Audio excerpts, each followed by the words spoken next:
Hello and welcome to episode 11 of Kids From Yesterday podcast. I'm Clodagh. I'm Courtney. And today we're going to be talking about You Me at 6.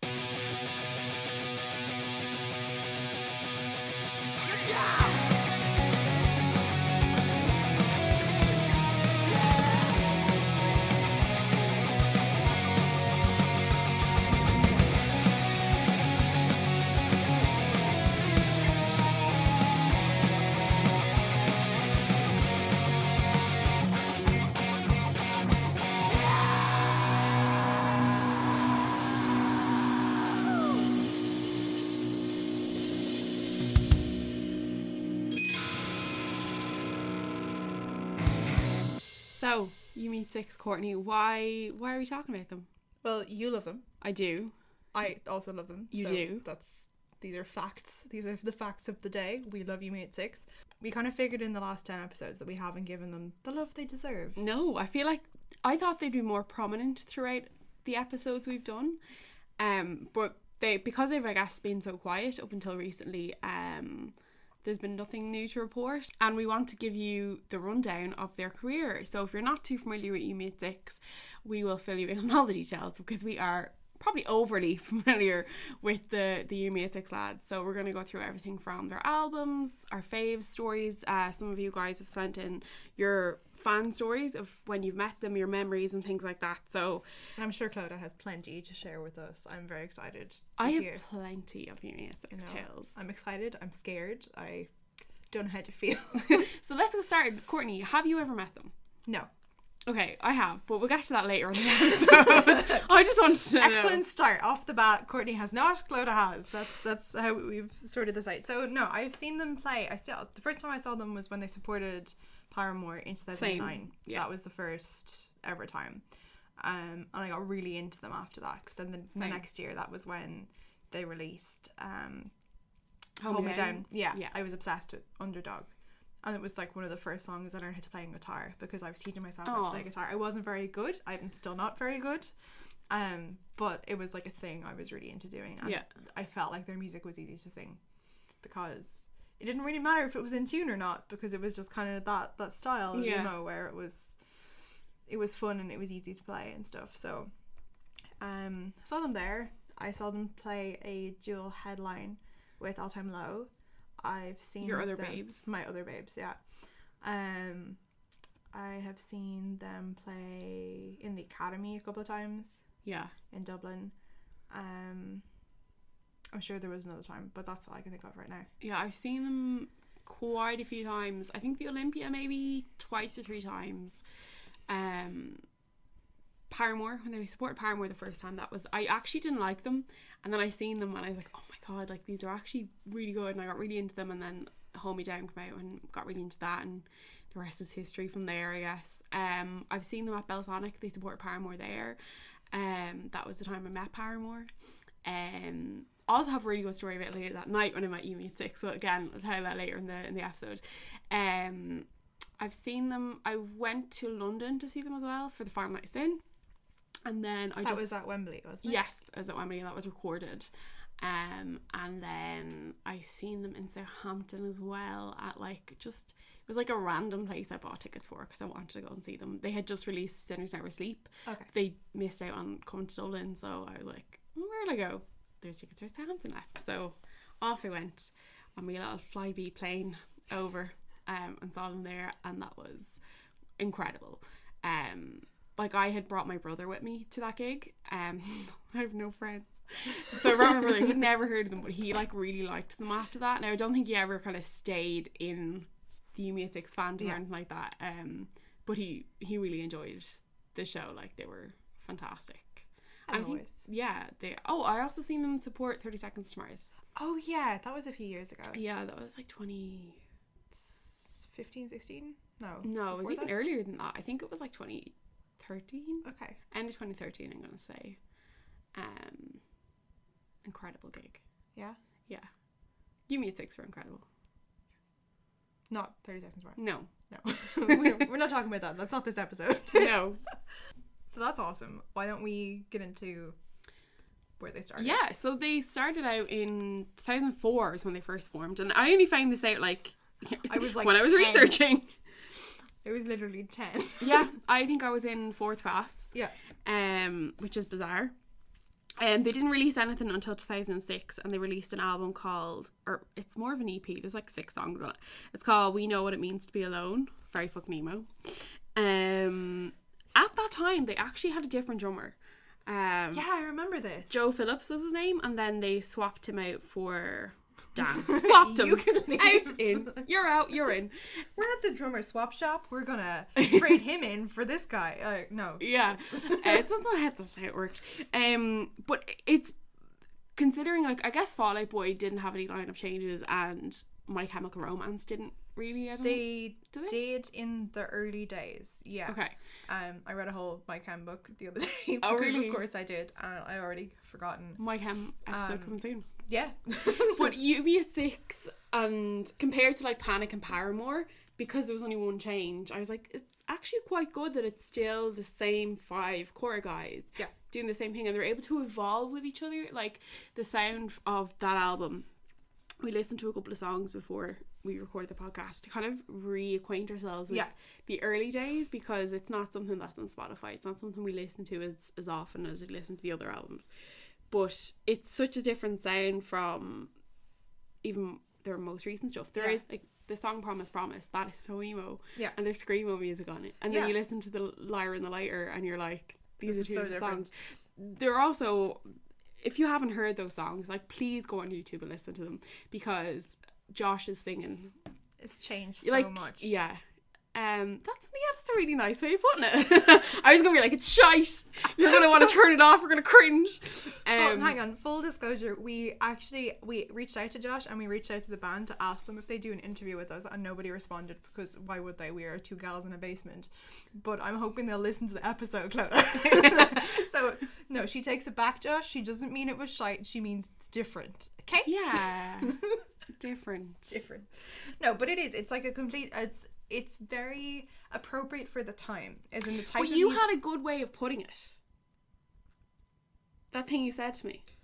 Oh my god, Clodagh, I can't remember my own name half the time. So Courtney was like, because I was like, oh god, this is awful, you know, whatever. And she's like, you know what, there's probably so inexperienced at writing songs that he's not able to write songs for his own voice. And then when you listen to songs, like even like we were listening to Gossip as well, like that was just an album later. Yeah. And his voice had, oh my god, it changed so much. But you can see that he still had that kind of like a raspy, sexy, buttery voice on the first.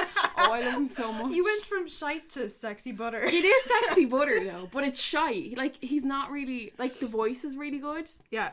Simon Cowell is going to be out of a job when I'm finished recording this episode. Hey Josh, you know, sometimes you sound like sexy butter. And other times you don't. He sounds like sour butter. No, but the fuck is sour butter? Just butter that's like gone off, you know? It's like the opposite of sexy butter. Moldy butter. Moldy butter. But yeah, he kind of still has that kind of, you know it's him when you hear it, but he just can't like hit the notes. Yeah, no, I think you know what I mean. Like right, he can sing, but it doesn't, and he has a good voice, but it just, he's not hitting. No, he's not hitting the mark. Like when you hear that old stuff, I think you'd know it was YMAS. Oh yeah, definitely. Like you'd know his voice, you'd know the kind of the general sound that they had. And you're right, what I said was actually really good. I just forgot. You said smart things. I said smart things. It sounded great coming out of your mouth. But it just, yeah, like when you're that age and you're writing music and you've never done it before, and this is something you do with your friends, you learn eventually, like, this works for me, this works for my voice, this works for whatever. And that kind of sound was in at the time as well. It was that kind of like emo, like post emo metalcore kind of like thing that they were trying to do that all the other bands were doing. And it just didn't work for his voice at the time. But it doesn't mean those songs aren't good. Like Promise, they hit the nail on the head with that kind of sound. The Liar and the Lighter, the lyrics are really good. And Gabriella Applin, who originally started out doing YouTube covers, she did a cover of the song, and it's actually really fucking good. So listen to that as well if you want a good version of the song. It's sad because we watched a YouTube version of it, and all the comments are like, Gabriella did a better job at this, and it's like, stop it. I think she did a better job. But you know, she imagined the song how it should sound. Yeah. If you know what I mean, like I think she picked up on the musical the notes and stuff for the song, and picked up on that really well and kind of just gave it a like she has the voice for the lyrics and the way that the song was written, whereas Josh doesn't. No shade. Didn't. No and he hasn't now. I think if they re-recorded the song, and it's all good. Oh, his voice is incredible. No, it's amazing. I do think as well that when they released, I know we're jumping ahead a little bit. When they released Bite My Tongue, people were like, "What the fuck?" Like, you made Six doing a screamo, and you're like, "No, this is like where they started. This is their roots. This is them like honoring that." And Bite My Tongue is one of my favorite songs still to this day. Bop. Like, whenever I'm mad at people, it's. Yeah, Bite My Tongue is probably one of my favourite songs off that album.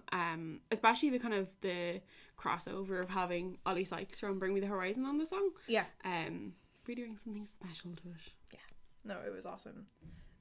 So Take Off Your Colours obviously is seen as their debut because that was the first one they wrote on a record label. Yeah.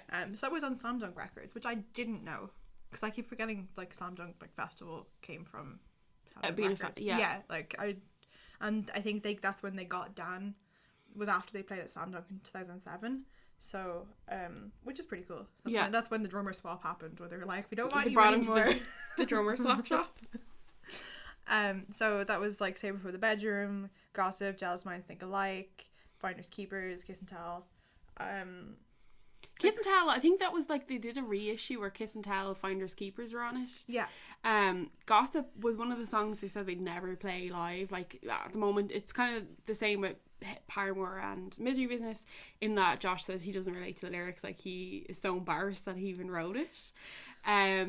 Sorry, we're laughing because just before we started recording, we watched the video and we were trying to imagine how the process of like asking people to, I don't know if you haven't seen it, go, it's still up on their YouTube, but it's set in a house party. So obviously they were like, hey, come and like be in our house party video. But it's like all these girls in bikinis, and then Josh is walking around singing into a camera, and all these girls are like kissing his face, and his like male friends are licking his face, and then there's just these girls in the bathtub playing with like water guns. And I can't imagine how that was framed. Like, how do you ask people, hey, we want to throw a house party, girls, if you could come in your bikinis, that'd be great, and also we need you to kind of kiss each other in the bedroom while I sing in front of you. Like, just I can see now why they're embarrassed about this song. But like, you could, like, at the same time you're like, oh, but for everything we've talked about on this podcast, like, it was just emblematic of the time. Exactly. Like, that's just what was done. But it is when you watch it back now, stuff from 10 years ago, it makes me want to die. So even 10 years ago, like, that album had, well, Take Off Your Colours is 2008, so 11 years ago, whatever. But even in that space of them transitioning from that album to their next album, there was like, I think, such a difference in their maturity as a band. Yeah. Like, Take Off Your Colours, we went to see the 10-year celebration show for that back in November. Yeah. Or anniversary show, rather. And then the transition to Hold Me Down, like, as much as it's the same sound, it's so much more mature. I feel like part of that was that they got a little bit older.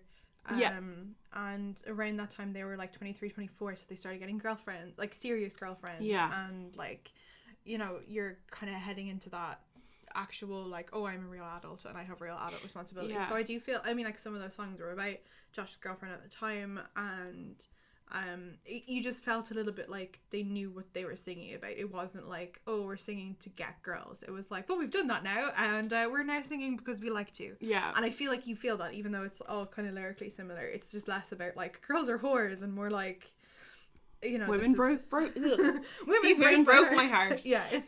But you definitely, like, but that's the thing, when you are that age, you mature so rapidly. Yeah. Like, from the age of 21 to the age of 23, your life changes so much, and you're such a, you know. Yeah, like, what's that thing that they call when like babies are I think they say when babies are growing that they take like leaps or whatever. Okay.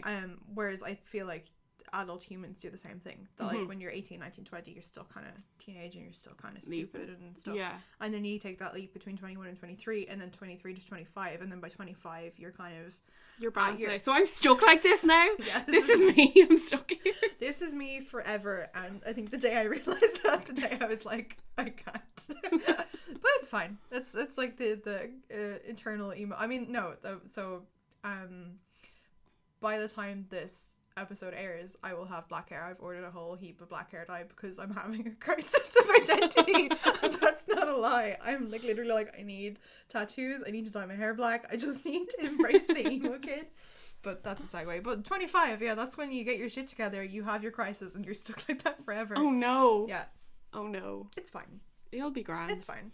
But the YMAS guys, they took like a segue. A positive segue in the sense that their next couple of albums were a little bit different. And now they're kind of said they're going back to their emo roots, which is incredible. I'm super excited for that. Yeah. So they kind of segued themselves in the sense that they few albums after Hold Me Down, you know, Sinners Never Sleep was still kind of emo.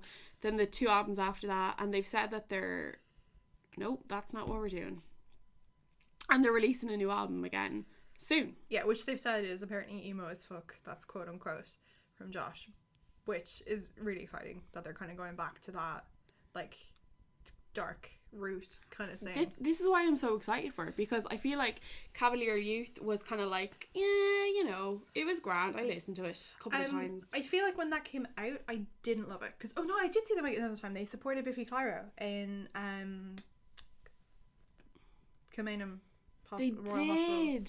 That was 2014, wasn't it? Yeah. I wasn't here that summer. I was devastated. I was here, and I think I'd gone through like a phase where for whatever reason I wasn't that big into them. I don't know if they'd said something or like something had upset me at the time, because this is like pre me realizing that cancel culture is really bad, but it was like there was some reason why I'd kind of gone off them.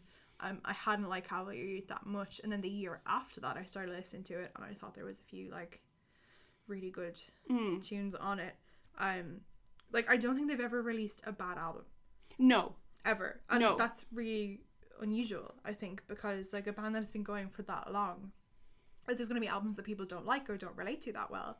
I know I read an interview that they had done after they released Night People, where they were kind of like, people didn't receive that well. Like there wasn't like a negative interview or anything. They were just kind of saying like this, you know, we weren't that inspired, people weren't inspired by it, and like we want to change that up and stuff, but they don't regret making it. And I think that kind of comes across in a little way that they weren't that like enthused about it, but at the same time it's not a bad album. There's still some really good songs on it. Yeah. And I think even if they do release something, they usually get like at least 1 or 2 really good singles out of it. Yeah. Which again is just so unusual, and it just means that like they've managed to preserve that thing that they've had since the very, very beginning, where there's like these little hooks that are amazing or these little like riffs that are amazing, and they're able to still do that even when they're not feeling fully themselves. Yeah, because from that album I think they had Night People and 3am. Like I think as well part of it is I didn't particularly like those Night People and 6 because I wasn't excited for them, whereas I'm really excited for this next album because I know they're going back to their old roots. Yeah. But I think as well that they're kind of like, you'd nearly want to, like if that wasn't their move, I would be like a little bit were wondering why they weren't making the move of going back to their emo roots, because nostalgia is so in at the moment, in the sense of that's why emo nostalgia. Like that's why we exist, because we're getting to that stage. It's 10 years on now since kind of the peak of the scene, you know, ended. Yeah. And nostalgia is really big, and you know, sure, even at that 10-year show, they're playing Gunnersbury Park in the UK in September, and they're doing a chronological order. They're playing all their singles, and like they're going to get people to go to those shows because they're playing their old stuff, because they're capitalizing on nostalgia, which is what they need to do. So that's why I think if they hadn't gone down that emo road and said, okay, we're going to go back to our emo roots, it would have been a bit weird for them not to embrace it, because how else are they going to get the fans back in? I mean, like the 10-year, we went to the 10-year independently. We hadn't started the podcast. We knew each other, but this is way before. Yeah, this is last year, so late last year. They did a 10-year anniversary tour for Take Off Your Colours, so they played that in the Academy in Dublin. It's about like an 800,000 cap venue, but it sold out. And like it was an over 18 show, so it was all people like us, aging emos, aging emos. Like at that show, and like just people were having the best fucking time, and like I feel like that was one of the best shows I've been to of theirs, because they played it through and then they played like other songs as well. It was incredible. It was so good. I had such a good time. I had a really good time. As always, I was very drunk. I don't think I actually drank. I think I had like 2 pints or something like that. My boyfriend, luckily, he drove, so it was grand. But that was his, well, that was his first time seeing them. And he was kind of skeptical. He was like, oh, I don't really want to go, like, emo. And then he went and he was like, oh my God, like, they're incredible. Like, he really, really enjoyed the show. It was like into listening to them now. That kind of got him into listening to emo music as well. Like, we'd be sat at home and he'd be like, put on one of your emo playlists. He's really into Paramore now as well. So that kind of opened the gates. Yeah, exactly. But I feel like they are that kind of band, like, anyone could listen to them and like them. Yeah, no, absolutely. I feel like there's a lot there that it's not. And something we keep talking about on this podcast, and I'm sure you're probably sick of it now, is that there is no real way to define emo. But this idea that people have of emo, they're not quite hitting that. They're still a very, like, emo band. Like, you look at pictures of them from back in the day, they were baby emos. Yeah. Like, you know, veering maybe into scene, kind of. Like, they were in that same scene as Bring Me the Horizon, as all these other bands. Definitely. Like, even if they didn't interact, it's just, like, that's who people liked at the time. And now they're holding on to that thing, as you said, like, the nostalgia is so important in somebody's career like that. I mean, like, I don't think, like, when you get to 30 you have to still be singing songs about, like, being a teenager. Yeah. Especially if, like, emotionally it hurts you to go back to that place, or it's just it's not authentic because you're not feeling it, kind of, or you've forgotten what that feels like. But I think if something you make is authentically you, so, like, your authentic sound is emo, or your authentic sound is some particular thing, you can still do that while maturing what you're talking about, I guess. Yeah, like, they have that, like, I would have considered them like a rock band that was kind of just a little bit emo, but I think because of from the offset, I think their initial breakthrough into the UK scene, especially into the Irish scene and Australian and American, was through their association with Paramore, because they supported them on so many tours, and they supported Fall Out Boy repeatedly. Did they? In 2008. Where? In Dublin? No, not in Dublin. Okay, that sounds like an incredible show. But it's that kind of inherent, kind of by association, they've become emo because of who they're associating with and what bands they're supporting and what bands they've said are their own kind of heroes. Yeah, like, they said that, like, Blink, Incubus and Thrice were, like, their main inspirations. And I guess you can't kind of hear that, but there is this, like, other British rock thing that's in there. And, like, every so often I feel like British rock is making kind of a resurgence. Definitely. Like, I feel... So, I don't know about you guys, but, like, in Ireland, the music scene is quite small. It's very difficult for Irish bands to actually make it anywhere, and if they are, they're very kind of commercial and appeal to a huge audience, and that's kind of how they get popular. So, like, there's certain kinds of indie music that might make it, and then the rest is kind of like commercial rock or whatever. So there is, like, a metal scene, there is an emo band scene, there is, like, this thing that's there. It's just, it's very underground. So when you kind of see these British rock bands, that was our music growing up. Yeah. Like, we did have, like, back in the day, there were Irish emo bands. That's a future episode in itself. Yeah. But they did exist, but it's just not like that anymore. I feel like that's lost its hold completely. So when you see this, like, the resurgence, you've got YMAS, there's My Bays and Mallory Knox, like, their sound at the moment is very, like, in the same vein of, like, people who'd like YMAS would like Mallory Knox, and there's other bands like that are popping up or becoming more popular that are kind of that specific British rock sound that I can't describe in any better way other than what YMAS sounds like to me is British rock. Yeah. Oh yeah, same. Completely. I don't think it even... A lot of their songs, apart from obviously the obvious ones like Bite My Tongue that have Ollie Sykes in it, a lot of their songs, like Liquid Confidence, Finders Keepers, they don't particularly sound emo. No. They could fall into the pop category, they could fall into the rock, they certainly obviously do fall into the emo thing as well, but because they sound so commercially, they're very radio songs, you know. Yeah. But they're still part of this subculture. Yeah, I think part of that is that they were invited into, like, the BBC Radio 1 Live Lounge kind of scene. So that was, like, 2010. They did Live Lounge, and they did Liquid Confidence, and they did Starry Eyed as well. Remember the Ellie Goulding? Ellie Goulding, yes.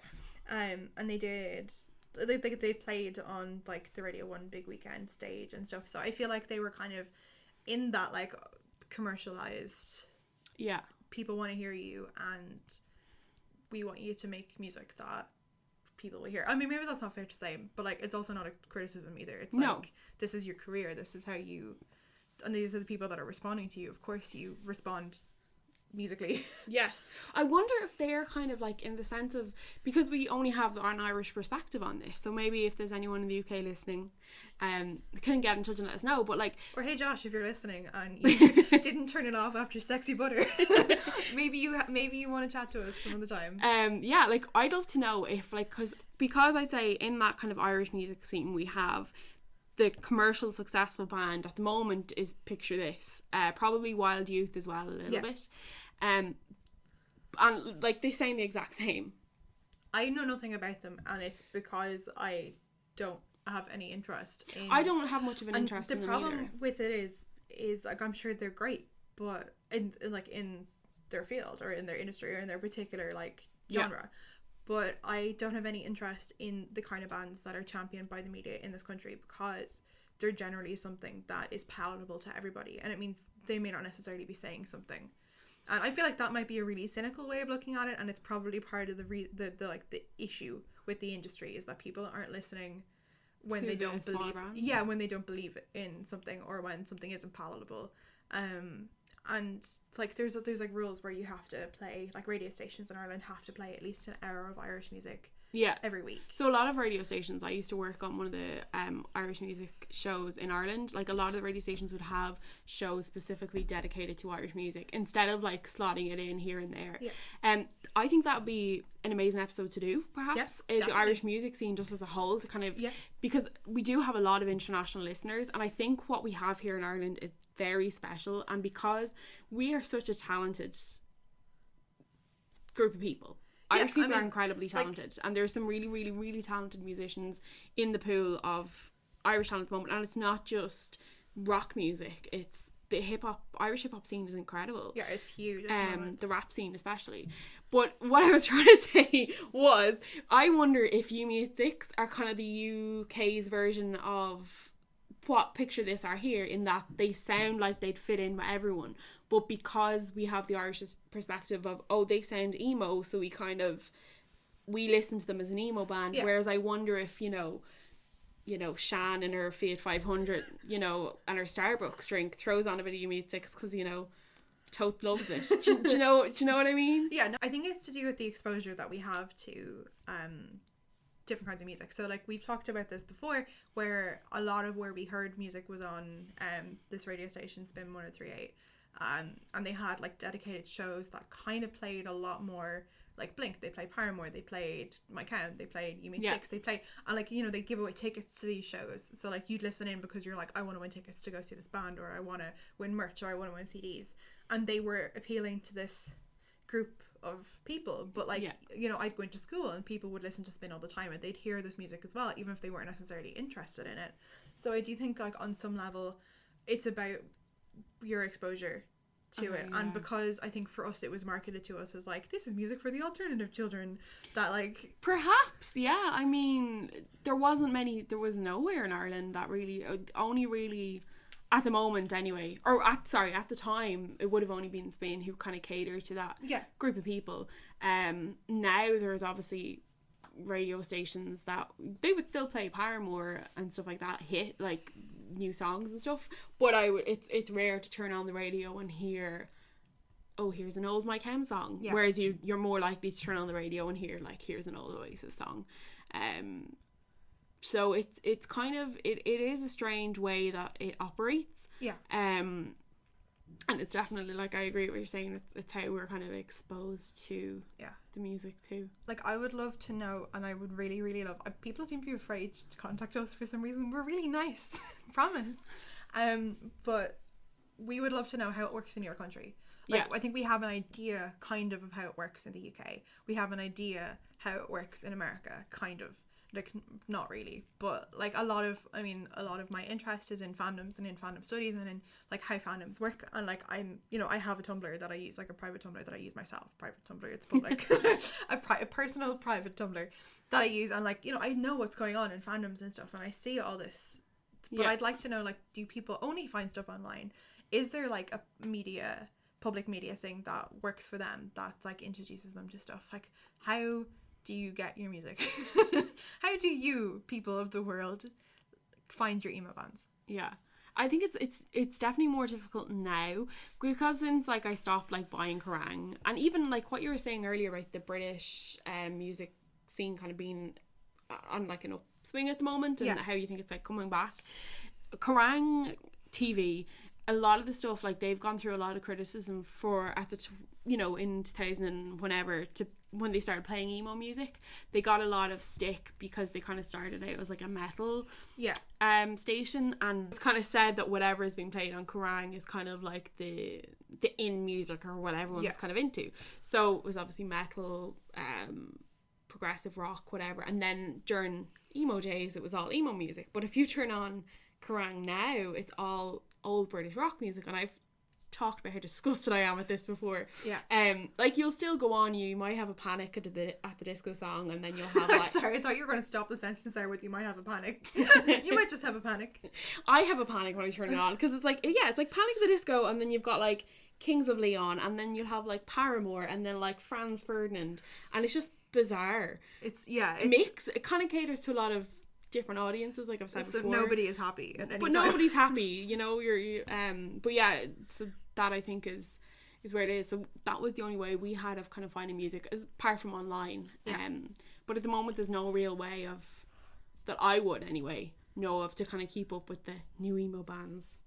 In 2011 they were actually supposed to tour at Blink. They had like, Blink had set up a tour, and they were touring in the UK, I think, and YMAS were invited, and then they had to reschedule it for 2012. Oh yeah. So Blink-182 still had killer support acts, but that would have been 2011. That was All Twins, I think, wasn't it? I didn't see them then. I seen them in 2012. I was doing my Leaving Cert. My friends were doing the Leaving Cert as well, and they couldn't go. Leaving Cert, for anybody who's not from Ireland, is like A levels or your SATs. Yeah. Basically. They had All American Rejects, 4 Years Strong, and someone else that's really good, A Day to Remember. Like, it was insane. Yeah. Jesus. I think it was A Day to Remember. Really, really good lineup. But I was actually just thinking when you were talking about how Blink-182 influenced YMAS, so I was like, why are All Time Low getting all this fucking FaceTime with Blink-182 and YMAS aren't? No, that I do get what you mean about like All Time Low getting all that. Actually, do you remember? Do you remember Fueled by Gossip? Kind of vaguely. Yeah. So for anybody who maybe wasn't around when it was a thing, or didn't use LiveJournal, because who used LiveJournal? Everybody, leave me alone. But Fueled by Gossip was like an OG kind of Tumblr gossip site. So they talked about all the bands that were on like Warped Tour. So there was Fueled by Gossip and Fueled by Gossip 2.0. But every time somebody tried to start a YMAS thread, like people come in and be like, oh my god, All Time Low. And I've forgotten that this was like a weird ongoing war that made no sense, because I don't even, like, apart from the fact that they were all white guys with the same hair, there was no similarities between them at all whatsoever. And it was really weird, because the gossip was never interesting. It was all like, who's dating who? Oh my god, are they still dating? Oh my god, are they not dating anymore? Oh my god, are they still together? Oh my god, what? And like, it just, it's the same as all the gossip blogs. I can see how that they could be, like, I would definitely, in my head, it's like All Time Low are like the American YMAS, because they kind of come out around the same time. Yeah. And the guys, they're 4 guys in a band, and they're emo, and they, you know, do whatever. And they kind of, although they're not 100% the same sound, I definitely think they've a similar sound, like, and they have that kind of emo thing like going on. They were in that scene thing of like YMAS, All Time Low, like early Bring the Horizon.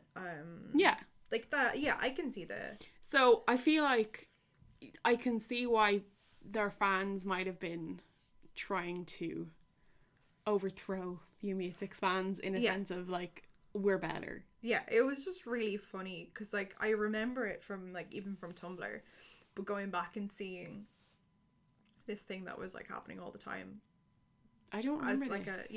It was just like, cause every time somebody started, because I just searched on it like YMAS 6 to see what would come up, and like every single thing was like, let's talk about YMAS 6. It was like, who's Max dating, and then it would just be, oh my god, all time no Jack back, blah, and you're like, what are you doing? Stop it. But I was actually last night I was really surprised.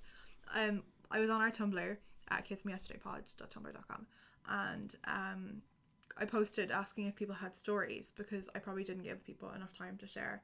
But somebody called Yumi at Dix followed us, and I just like, shout out to you, Yumi at Dix. I love your name. It's wonderful. It's the best thing I've ever seen in my life. It made me laugh for far too long. But there's like a really active Yumi at Dix fandom on Tumblr, which I don't know why I'm surprised by that. That is a foreign concept to me. Tumblr or fandom? No, the idea that there's a Yumi 6 fandom going on Tumblr right now, because I thought that all the Yumi 6 fans were like our age and like we're at work 9 to 5 and, you know, gardening on the weekend, and didn't really have time for Tumblr. Because I actually, in a couple of months ago, I was chatting to a girl and she was like she was like 19. And she was like telling me how like she was emo and whatever, and I was like, I'd just been to the Yumi 6 show for the 10-year anniversary. And I was like, oh, Yumi 6, write that down for me, like let me go and look them up. And I was like, obviously young people aren't into Yumi 6, and I can see why they do have young fans, because they're still releasing music, but that is bizarre. No, it was really cool because I spent like a little bit of time like reading on people's blogs, not like forever because that would be weird, but I just kind of had like a little scroll just to be like, wow, there is an actual active current fandom, which is really cool. That is so cool. Like I don't know what it is about fandom spaces, because I guess it's because like all the other fandoms that we've talked about on this podcast are really vocal. So like all of our Tumblr is filled with like, panic at the hell yeah Jared or whatever, and you're like, okay, well we get what you are, and like, you know, there's Jared's eyebrow or like Frank Iro's leg or whatever, and then like the like UB6 fandom are just kind of quiet in the corner being like, you mean your dicks. And it's really cute and it's really cool, and it was just kind of a nice thing to see that there is an active fan base here. Like, I don't know, I think it just shows some longevity. Even the idea that currently there are still people with usernames like Panic at the Jared Way or whatever, it's like they were like the usernames they used back in the day, and now there's still people using them. I assume teenagers. Like no shade. I think I'm totally with it. No shade if that's still your username. I think my username on Tumblr is like GES Junkie, which stands for gay bed support. You know, we don't go there. I think we know. I think I tried to change it, but I don't remember if it actually worked or not. I was like, nobody can see this. Actually, did you see on Instagram Kiva posting? So a listener posted on our Instagram to say that this was reminding her of the fact that her Twitter username used to be I'm Mr. Reckless, and I was like, that's iconic, because I remember like following her when she was I'm Mr. Reckless. Oh my god. On Twitter. So what? Going completely off topic here, but have you had any of those kind of usernames? Like I had a Misheard Paramore lyric as a username, so I had Dissing the Stars instead of Distant the Stars. Okay. I feel like I remember that. Yeah, that was like a thing, because for years I thought it was Dissing the Stars until I read the lyrics and I was like, oh, but then I kept it as a username because I was like, it's, you know, nobody knows what that means. It's funny. Yeah, it's fine. What else did I have?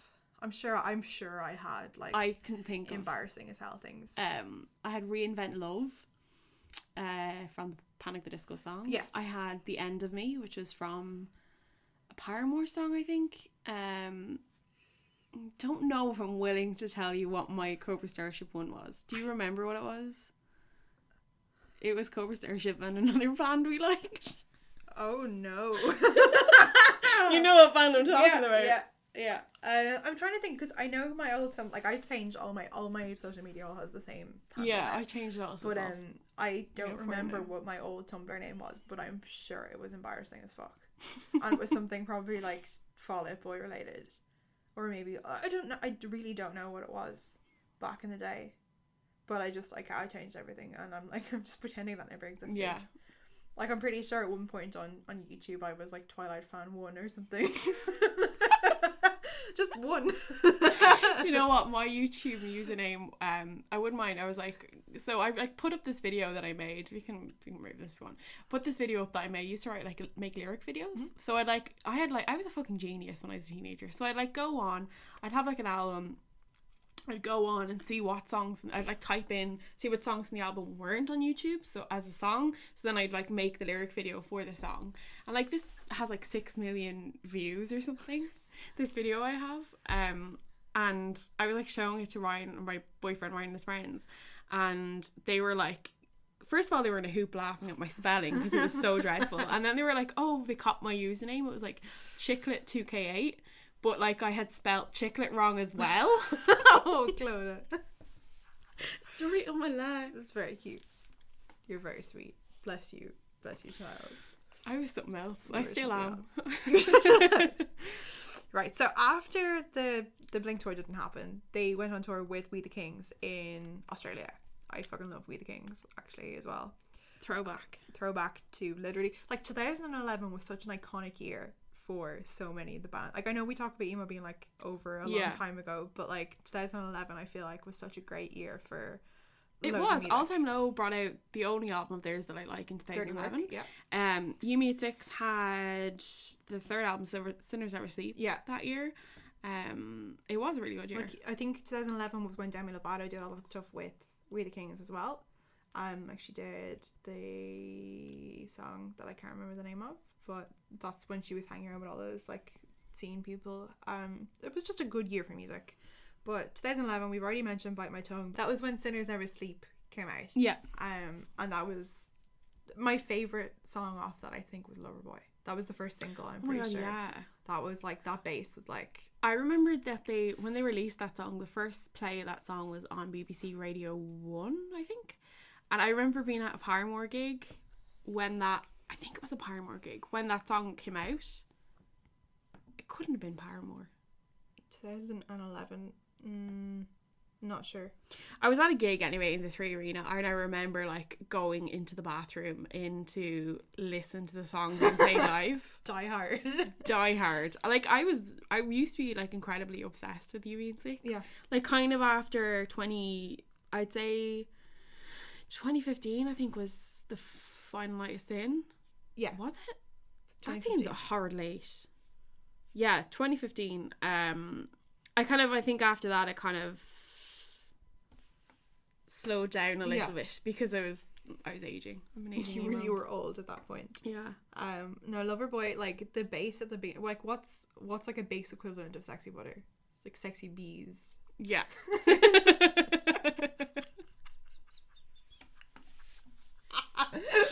So the bass at the beginning of Loverboy was Sexy Bees, and I loved it so much. Like, I listened to it over and over and over again, and I just felt like this,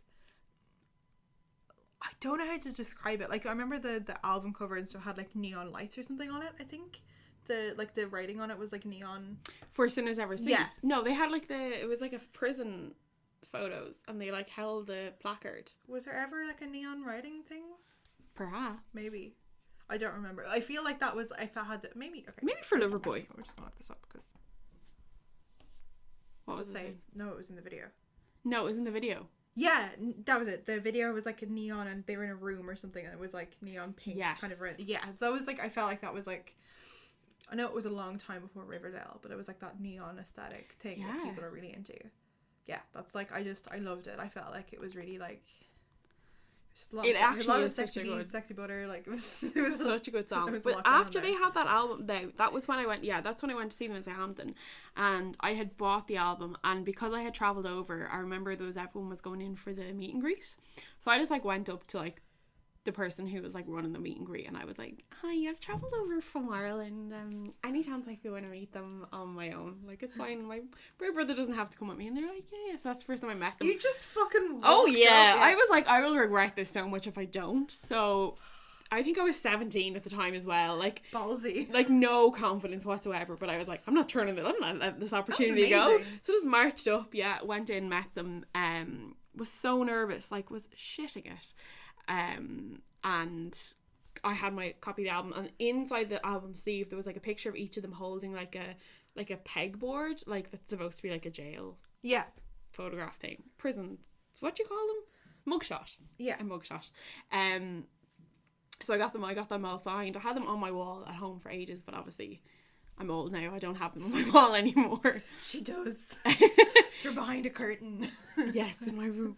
And yeah, that was the first time I met Year 6. But a few months later, I think 2012, wasn't that? No, it was December 2012 when they released.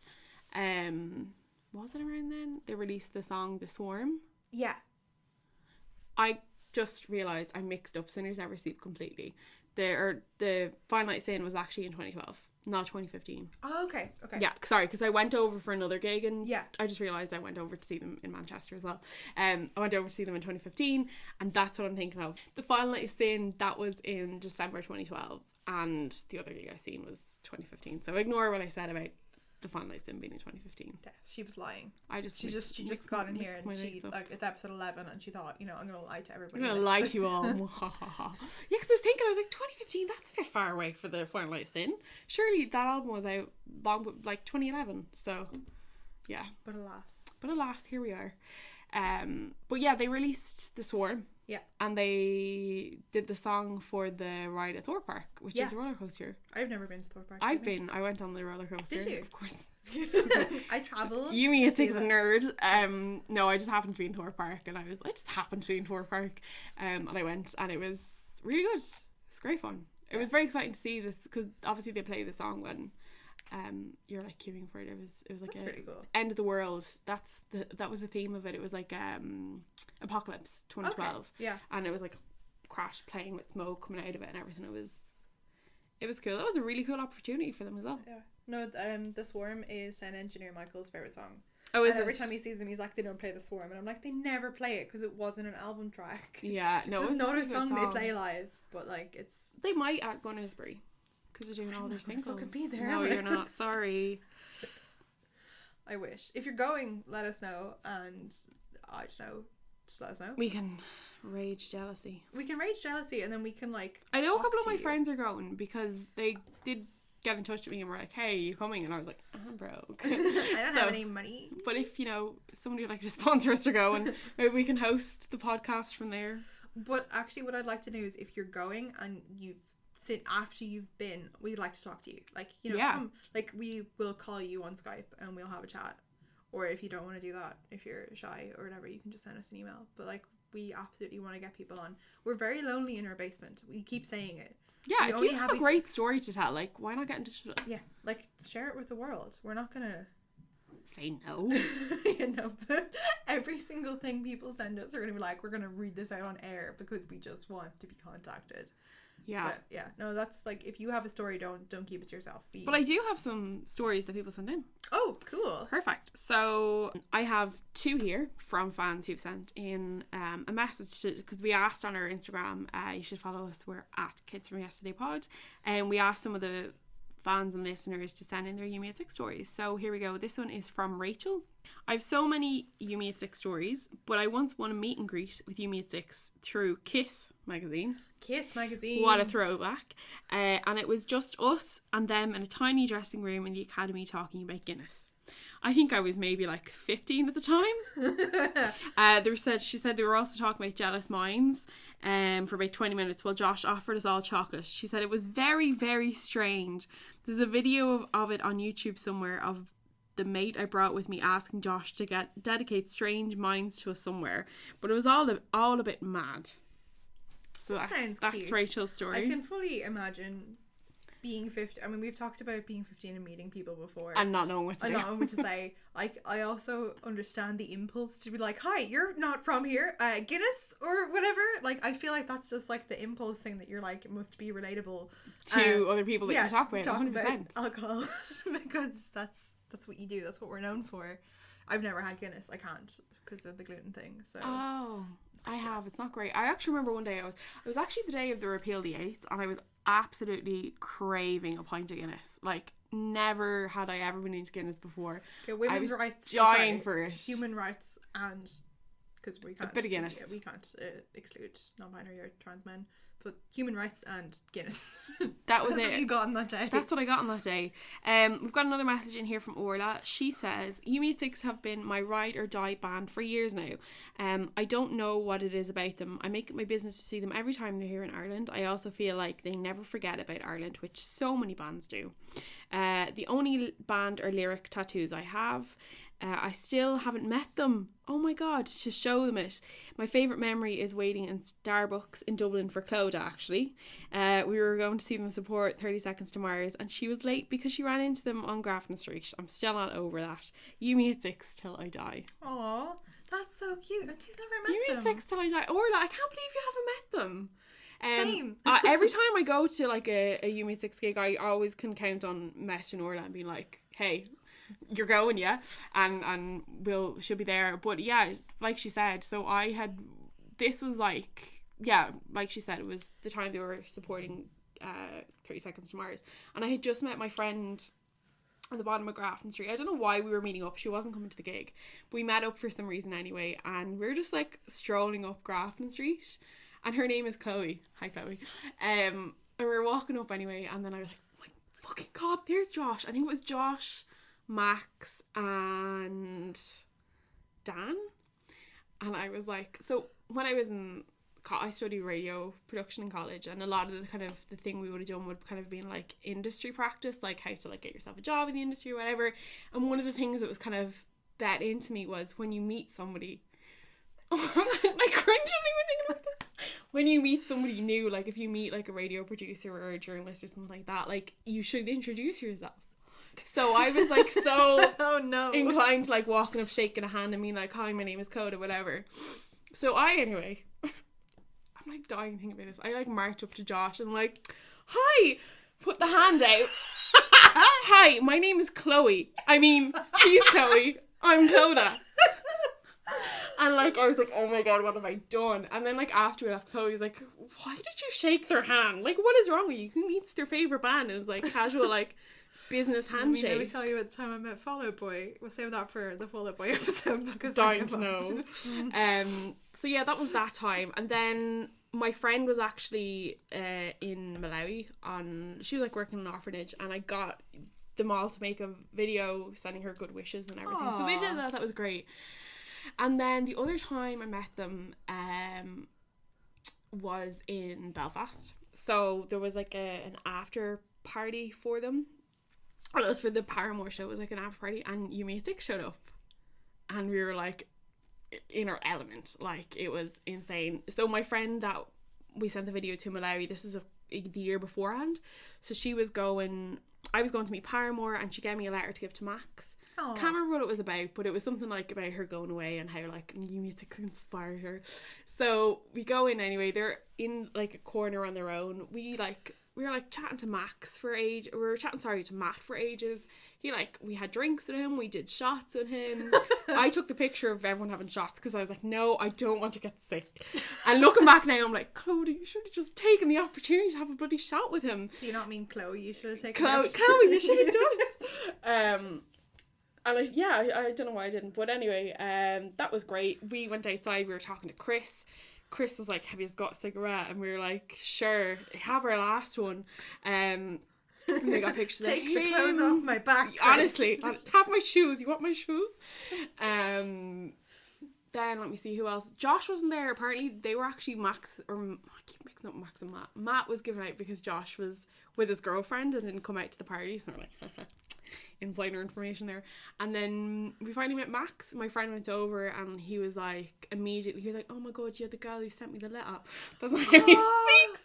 That's so cute. And your accent is terrible. I know, I can't do any accent whatsoever. I can do South Dublin, Bogger, and North Dublin, and you know, that's it. If it's Irish, I can do That's your repertoire, that's it. Yeah. But yeah, that was like probably one of the best nights of my life. So fun. It was so much fun.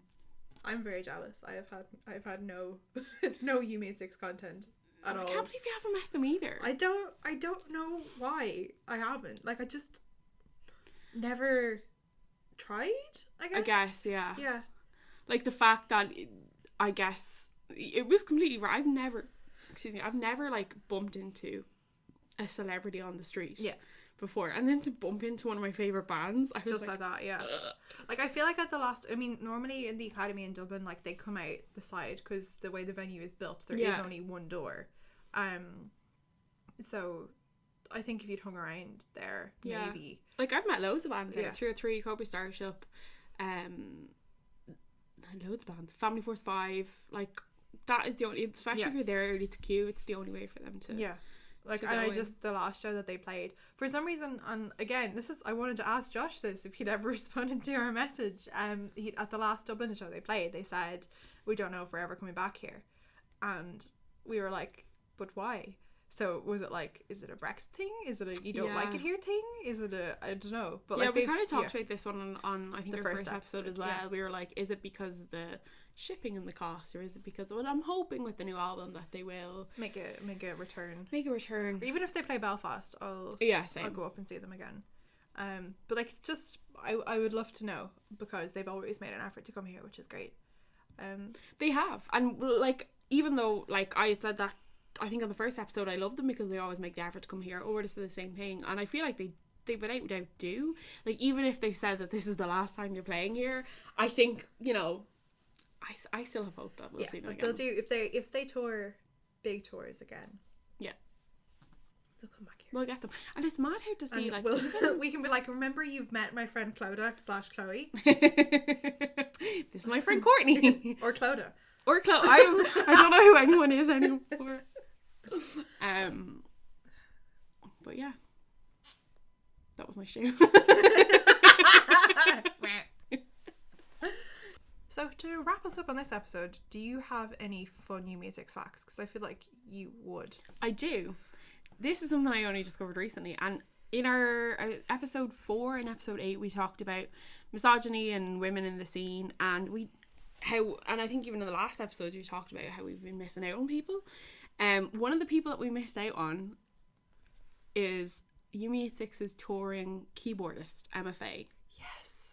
I can't, like, I guess because when we were trying to put the episode together, we just went straight for like a lead singer or in the main band, but we're never like thinking about like who else was there. Like, we missed a good few, and we mentioned it definitely in the last episode, but that's, I'd forgotten about that completely. They also have a guy called Luke Randall who's been with them since 2008 as a member, backing vocals, backing guitar. That is a fun fact. That's a very fun fact. I like that fun fact. You meet at 7. There's 7 of them. You meet at 6. 7. Fun fact, fun story. I think it was my friend Rachel who sent in the message about having the meet and greet, but I remember we were queuing we were going to see them in the Olympia, and this guy walked by and was like, it's just funny, and he was like, what do you meet at 6? What do you meet at 6? You know, Dublin accent or whatever. No. He was like, who are you going to see? And she goes, you meet at 6. They're a band, not a proposition. And ever since then, it's just you meet 6, the band, not a proposition. Yeah. I like that. So shout out to you, Rachel. That was beautiful. A beautiful delivery. Beautifully done. Yeah. So if you have any stories you want to share with us, or if you just want to check out what shit we're saying online, we are kidsfromyesterdaypod on Instagram, Tumblr, Facebook. Yeah. And our email is kidsfromyesterdaypod@gmail.com. So if you have any stories, you can message us on any of those platforms. We are very friendly. We'll respond with lots of exclamation marks and smiley faces, because I'm very nervous about what people think about me. The only one that's different is Twitter. We are at kidsfromyesterdaypod because there wasn't enough letters. Yeah, but like, we're on there. We're posting memes, taking names, posting memes. That's what we do on the internet. But like, if you want to come and share with us, that would be cool. And if you are a Apple Podcast listener, if you could give us a wee 5 stars, a little note just saying good in our ratings, because that'll help other people find us. Yes, that'd be really cool. Yeah, that'd be awesome. But also let us know what you think of the podcast. Like, if you think it's what would you like us to do more of? No, don't tell us you think it's shite, because once our mom says we're good. Like, my mom says we're good, so we must be great. Oh, that's so cute. Well, she hasn't listened, but you know, I can imagine she would say good. But yeah, we'd absolutely love to, you know, take suggestions of anything you'd like us to talk about. If there's anything in particular about the emo scene that piques your interest, or anything that you're curious about that we can maybe do some research on and come back to you, that'd be fantastic. Like any suggestions, anything you would like us to do differently. Because even if you're like, Stop I don't talking, like Clodagh. it, even if you're like, I don't like it, if it's constructive, we'll take it. Yeah. Like, I'll take it. You don't have to. I will take the... I'll cry. Yeah, you can cry. I'll take the constructive criticism. But, like, we just want to hear from you, because the whole point of us doing this is... For you, the listener. Like, we're talking to each other in a dark basement, but it would be great if we knew what people wanted. Yeah. Tell us what you want, what you really, really want. Okay, let's go outside and get some fresh air, because this basement is very dark and dusty. Yeah. We're going to see you guys next time. See you next time.